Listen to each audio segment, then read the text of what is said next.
جا بھائی، قریب قریب آ جا. اللهم صل على محمد وعلى آل محمد كما صليت على إبراهيم وعلى آل إبراهيم إنك حميد مجيد. اللهم بارك على محمد وعلى آل محمد كما باركت على إبراهيم وعلى آل إبراهيم إنك حميد مجيد. أعوذ بالله من الشيطان الرجيم. بسم الله الرحمن الرحيم.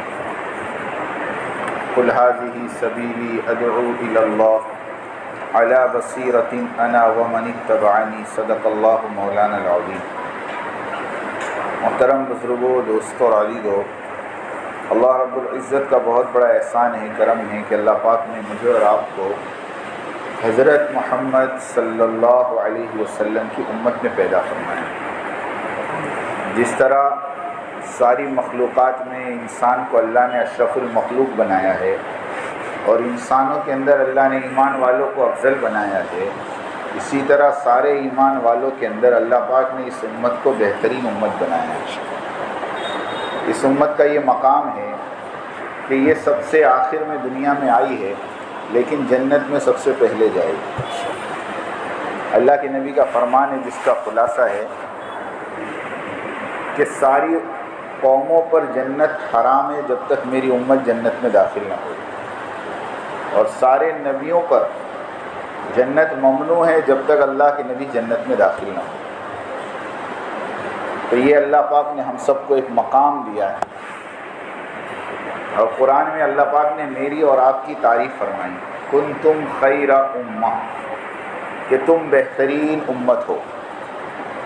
فرمایا کہ قرآن تو صحابہ کے زمانے میں اترا، لیکن اس آیت میں صحابہ صرف صحابہ کی جماعت مخاطب نہیں ہے.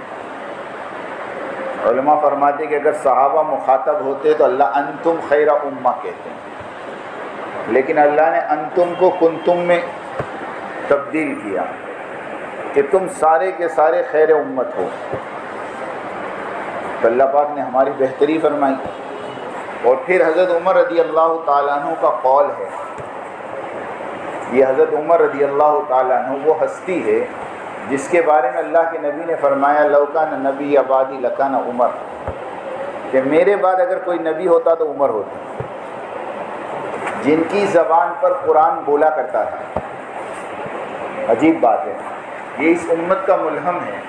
الہام ہوتا تھا حضرت عمر پر رضی اللہ تعالیٰ عنہ کہ آیت اتری ہے آسمان سے اور اللہ کے نبی کاتب وحی کو آیت لکھوا رہے ہیں. کون سی آیت؟ 18ویں پارے کے پہلے رکوع کی آیت.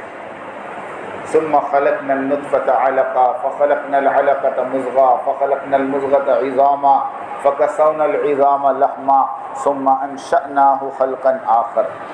یہاں آ کر اللہ کے نبی خاموش ہو جاتے. اس کا میں ترجمہ آپ کو بتا دوں. ثم خلقنا النطفة علقا، کہ ہم نے نطفے کو، منی کے قطرے کو خون کا لوتھڑا بنایا، اور پھر خون کے لوتھڑے کو گوشت کا لوتھڑا بنایا، اور گوشت کے لوتھڑے میں ہڈیاں جمائی. اللہ نے انسان کی تخلیق کو بیان کیا. اور ثم انشأناه خلقا آخر پر اللہ کے نبی آ کر رک گئے. تو حضرت عمر رضی اللہ تعالیٰ عنہ کی زبان سے نکلا فتبارک اللہ احسن الخالقین.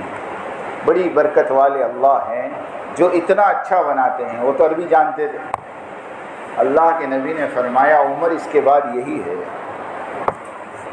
اس کے بعد یہی ہے. اس کو کہتے حضرت عمر کی زبان پہ قرآن بولتا تھا. اتنا بڑا اس امت کا ملہم ہے.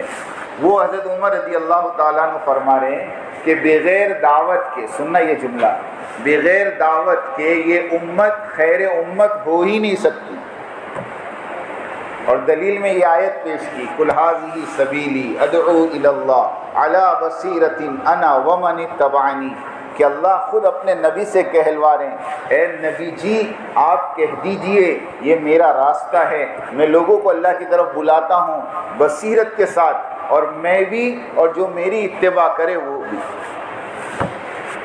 اسی لیے اس آیت کی تفسیر میں مفسرین نے لکھا ہے کہ بغیر دعوت کے نبی کی اتباع کامل ہو ہی نہیں سکتی.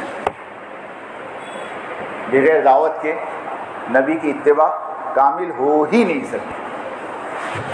اتنا بڑا مقام اللہ نے مجھے اور آپ کو دیا ہے دوستو، اس کی واحد وجہ دعوت ہے، کیونکہ یہ وہ محنت ہے، یہ وہ کام ہے، سنو دھیان سے، یہ وہ محنت ہے، یہ وہ کام ہے جو پچھلے زمانے میں صرف نبی کیا کرتے تھے، صرف نبیوں کے ذمہ دار۔ کہ موسیٰ علیہ السلام دعا کر رہے ہیں، رب اشرح لی صدری ویسر لی امری واحلل عقدۃ من لسانی یفقہوا قولی، پھر آگے اللہ سے مانگ رہے وجعل لی وزیرا من اہلی، اے اللہ ایک وزیر میرے خاندان سے کر دے، ہارون اخی، میرا بھائی ہارون ہے اس کو میرے ساتھ کر دے تاکہ میری مدد ہو۔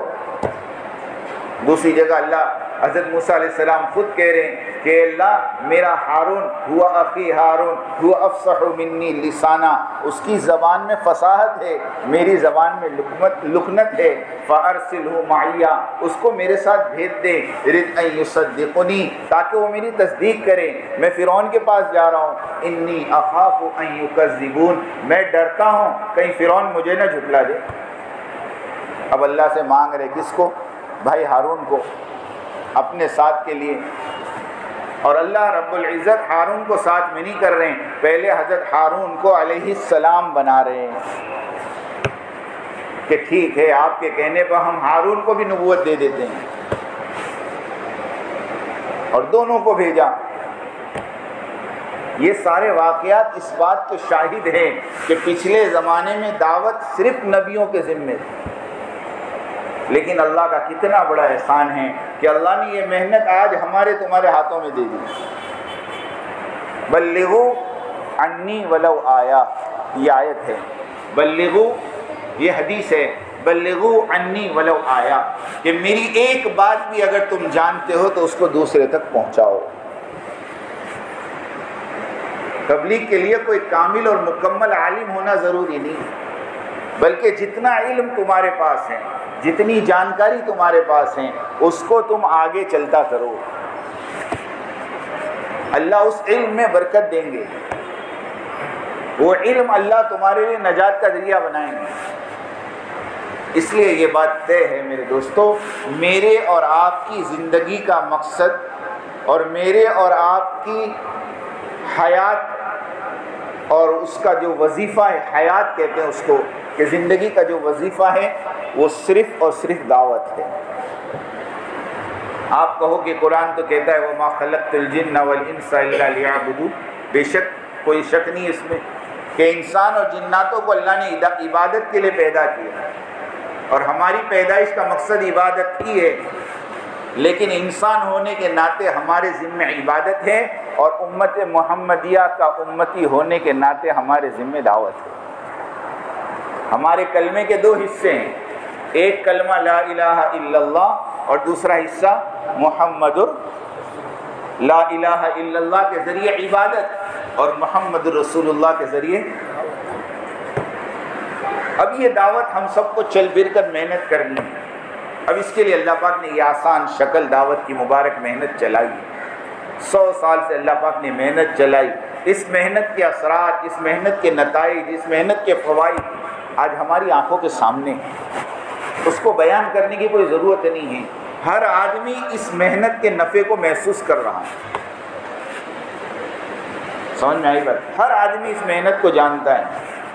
پچھلے 2 سال کے اندر خدا کی قدرت کا کرشمہ کہ غیر دعوت کو سمجھاتے ہو گئے، غیر مسلموں نے سمجھایا کہ دعوت کیا ہے، یہ اللہ کی قدرت ہے، اللہ کی طاقت ہے، کہ یہ اب کوئی تعارف کی چیز نہیں ہے۔ نظام الدین میں کارگزاری ہو رہی تھی تو میاں جی داؤد صاحب کارگزاری لے رہے تھے، جماعت کو پوچھا ظہر کی نماز کے بعد تم کیا کرتے تھے؟ تو وہ ساتھی بیچارے نئے تھے، انہوں نے کہا ظہر کے بعد ہم تعارفی بات کرتے تھے۔ تو میاں جی داؤد صاحب نے کہا تعارف کراتے تھے، اب یہ کام کیا تعارف کا محتاج ہے؟ پھر ہنستے ہنستے کہا اب تو بستی میں جماعت آ جاویں تو کتے بھی نہیں بھونکتے۔ کیا کہا؟ اب تو بستی میں جماعت آ جاوے تو کتے بھی نہیں بھونکتے۔ ارے ان کو بھی پتا ہے تبلیغ جماعت آئی ہے، تم کیا تعارف کراتے تھے؟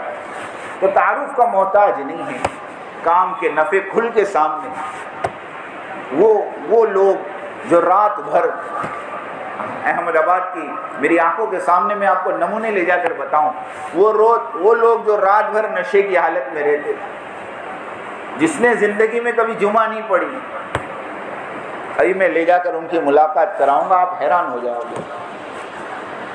پوری رات روتے تھے جماعت میں، اور مجھے کہتے تھے امیر صاحب ہم نے زندگی کا بہت بڑا حصہ ضائع کر دیا، ہم نے وہ حرکتیں کی ہیں، ہم نے وہ نشے کیے ہیں کہ آپ نے کبھی خواب میں بھی نہیں سوچا ہوگا۔ لیکن اللہ جزائے خیر دے ان گشت کرنے والوں کا اور ان گلی گلی میں پھرنے والوں کا، کہ انہوں نے ہمارے کندھے پہ ہاتھ رکھ کر ہمیں محبت سے سمجھا بجھا کر مسجد میں لے جا کر بات کو سمجھایا، تو آج اللہ پاک نے ہماری زندگی کو یہاں تک پہنچایا۔ تو دوستو یہ کام تعارف کا محتاج نہیں ہے، کام تو چل پڑا۔ آج سے 25 سال پہلے 1996 کے اندر یا 97 کے اندر مولانا یونس صاحب پونا والے کا ایک بیان ہے، اس ٹائم بیڑ کا اجتماع تھا، بیڑ کا، مولانا اپنی گاڑی میں بیڑ کے اجتماع میں آئے تو دیکھا ایک آدمی کو لوگ مار رہے، مولانا نے گاڑی رکوائی، کانچ نیچے اتروایا اور پوچھا کیوں مار رہے اس کو؟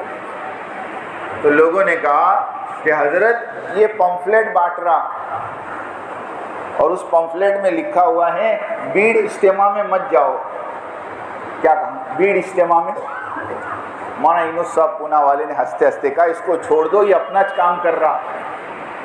کیا کر رہا؟ یہ اپنا کام کر رہا۔ کیا بات کر رہے ہیں مولانا؟ بولے ہاں اس کے پرچے جانے دو سب تک، یہ پرچہ جو پڑے گا بیڑ اجتماع میں مت جاؤ، وہ اندر سے کہے گا جانا چاہیے، کچھ تو ہوئے گا، کچھ تو۔ پھر حضرت نے ایک جملہ کہا تھا 1 کروڑ پوسٹر ہمارے کام کے خلاف کوئی چھاپ دیں، قسم خدا کی دعوت کے کام کا بال بیکا نہیں کر سکتے۔ بڑی بڑی طاقتیں اس کام سے ٹکرانے آئی دوستو، کہ سب کا اللہ نے پاش کر دیا۔ اس ملک کا سب سے پہلا پردھان منتری پنڈت جواہر لال نہرو نے باقاعدہ اسمبلی کے اندر، پارلیمنٹ کے اندر یہ بات رکھی تھی کہ نظام الدین بنگلے والی مسجد کو بند کرنا چاہیے، اور اس ٹائم ہمارے شکشن منتری وزیر تعلیم مولانا ابوالکلام آزاد رحمۃ اللہ علیہ تھے، انہوں نے باقاعدہ سانسد کے اندر، پارلیمنٹ کے اندر کہا تھا پنڈت جی سے کہ نہرو جی دنیا کی ساری طاقتوں سے ٹکرانا، ان بوریے بسترے والوں سے نہ ٹکرانا۔ یہ طاقت کو پوری دنیا جانتی ہے، اس لیے دوستو دنیا 1 کروڑ پوسٹر چھاپ دے کچھ نہیں ہونے کا۔ اب تو یہ کام اللہ نے چلا دیا ہے اور سارے عالم میں اللہ نے اس کو قبول کر دیا، اور دنیا کے 220 ملکوں میں اللہ نے کام کو چلایا۔ اب سعادت کی بات یہ ہے، خوش قسمتی کی بات یہ ہے کہ میں اپنی ذات سے اس کام کو کرنے والا ہوں۔ دیکھو بارش تو گرتی ہے، لیکن جو زمین اپنے اندر پانی کو لیتی ہے وہ زرخیز ہوتی ہے، اور جو پانی اپنے اوپر سے گزار دیتی ہے وہ کیا ہوتی ہے؟ بنجر رہ جاتی ہے۔ کام تو ہوگا دوستو، آج ہمارا ہفتے واری گشت کا دن ہے نا، عصر کے بعد گشت تو ہو جائے گا، کرنے والے کر لیں گے، لیکن آیا اس گشت سے مجھے کیسے فائدہ ہو، اس کے لیے مجھے اپنی ذات سے اس میں عملاً شریک ہونا چاہیے۔ تو ایک تو آپ سے یہ درخواست ہے کہ آج کے گشت میں ہم سب شریک ہوں، کریں گے انشاءاللہ۔ دوسری بات یہ دوستو، 2 ہفتے کے بعد رمضان شروع ہو۔ اب یہ رمضان کا مبارک مہینہ، یہ مہینہ ایسا ہے جو عبادت اور دعوت کو جمع کرنے کا مہینہ ہے۔ چھوٹی سی بات آپ کے سامنے کروں، وَمَنْ أَحْسَنُ قَوْلًا مِّمَّنْ دَعَا إِلَى اللَّهِ وَعَمِلَ صَالِحًا۔ اس آیت کی تفسیر حضرت فرماتے ہیں اس سے بہتر دین کس کا ہو سکتا ہے جو لوگوں کو دعوت دیں اور خود اعمال کریں۔ اب رمضان میں ہم روزے رکھیں گے، رمضان میں ہم تراویح پڑھیں گے، رمضان میں حج قرآن کی تلاوت کریں گے، نمازوں کا اہتمام ہوگا، مسجدیں آباد ہوگی۔ جو عملہ پورے مہینے پورے سال ہم کو نہیں ملتا، یہ عملہ رمضان کے مہینے میں مسجدوں میں ملے گا۔ ہمارے حضرت فرماتے ہیں دیکھو ماحول نے ان کو مسجد میں آنے پہ مجبور کر دیا ہے، دعوت کا کام کرنے والوں تم ان پہ ایسی محنت کر لو کہ یہ باقی 11 مہینے بھی مسجد میں آتے ہو جاؤ۔ سمجھ میں آئی بات میری؟ یہ 1 مہینے کے لیے ماحول کی وجہ سے آئے ہیں، لیکن اب ہماری ذمہ داری یہ ہے کہ ہم ان پہ محنت کر کے ان کو سال بھر کے لیے مسجد میں آنے والا بنائیں۔ اس کے لیے ماشاءاللہ آپ کے یہاں اتنا بڑا عملہ ہے، اور امید ہے کہ رمضان میں تو مسجدیں بھر جاتی ہوگی۔ اس رمضان کے اندر اپنی محنتوں کو بڑھانا۔ عام دنوں میں، عام مہینوں میں ہم 3 دن 1 مرتبہ مہینے میں لگاتے ہیں، اس مرتبہ طے کر لو کہ رمضان میں 2 مرتبہ لگانا، 3 مرتبہ لگانا، ہو سکے 4 مرتبہ لگانا۔ مدارس کے اندر چھٹیاں ہو جاتی، کیوں چھٹی ہوتی ہے معلوم ہے؟ برسوں کا معمول ہے ہمارے اکابرین کا کہ اپنی سال بھر کی چھٹیاں رمضان میں لیتے ہیں۔ کاروبار والے اگر سالانہ چھٹیوں کا نظام ہے تو ان کو چاہیے رمضان میں چھٹی لے کر یکسوئی سے عبادت کریں۔ اگر نوکری والا ہے مہینے بھر کی چھٹی لے سکتا ہے، لے لے۔ یہ سرکاری نوکری والے جتنے ہیں ان کی جو چھٹیاں ہیں 30 دن کی، ان کو تو رمضان میں پاس کروا لینی چاہیے کہ یہ اتنا اچھا موقع ہے۔ اللہ کے نبی نے فرمایا جس کا رمضان صحیح گزرا اس کا پورا سال صحیح گزرا۔ اس کے لیے ایک رمضان کا چھوٹا سا تقاضا آپ کے سامنے رکھتے ہیں کہ اس رمضان کے مہینے میں چونکہ ایک کا ثواب 70، ارے بولو ہوتا ہے نہیں ہوتا؟ ایک عمل کرو گے 70 گنا ثواب، نفل نماز پڑھو گے اللہ فرض کے برابر ثواب دیں گے۔ اب بتاؤ، اب اللہ کے راستے میں جاتے ہو 7 لاکھ ملتا ہے، رمضان میں جاؤ گے تو 49 کروڑ ہو جائیں گے۔ اس کے لیے اس مجمع میں سے کون کون نیت کرتا ہے کہ انشاءاللہ اس رمضان میں 4 مرتبہ میں 3 دن لگاؤں گا؟ چلو پہلے تو وہ بتا دو، ہاتھ اٹھاؤ جلدی کہ انشاءاللہ 4 مرتبہ یا اللہ قبول فرما۔ لکھو رفیق بھائی، کیا نام؟ ابراہیم شیخ، اور بتاؤ۔ ماشاءاللہ، اللہ قبول فرمائے۔ دیکھو وہ رہا یونس بھائی، یوسف ذاکر بھائی بھی، یونس بھائی بھی، یونس بھائی نا؟ ذاکر بھائی، وہ پیچھے ذاکر بھائی، یوسف بھائی، یوسف بھائی، یونس کے بھائی کا ماشاءاللہ ان کا نام کیا نام ہے؟ عادل اسامہ۔ اور بتاؤ، 2 منٹ خالی بس دعا کر، اور بتاؤ۔ اچھا 3 مرتبہ والا کون؟ بتاؤ 3 مرتبہ ماہانہ 10 دن لینے ہیں تو 3 مرتبہ 3 دن چلے جائیں گے انشاءاللہ۔ محسن بھائی ہماری جماعت کے ساتھ، بولو اور بتاؤ بتاؤ بتاؤ بتاؤ بتاؤ۔ اپنی تشکیل خود کر لو، بہت اچھا موقع ہے۔ میں آپ کو پوری رمضان کی بات کرتا، پھر کبھی موقع ملے گا تو رمضان کیا چیز ہے۔ 3 مرتبہ حاجی صاحب، 3 مرتبہ 3 دن اور 1 دن ایکسٹرا کے بول رہے ہیں نا، تو 10 دن ہو جائے، ٹھیک ہے انشاءاللہ۔ بتائیں، ہمارا تو پورا مہینہ انشاءاللہ رمضان کا گزرے گا مہاراشٹر کے اندر ایک مسجد میں، پورا مہینہ اللہ قبول کرے۔ بتاؤ، یہ مہینہ تو اپنے آپ کو فارغ کرنے کا ہے، سچی کہتے ہیں۔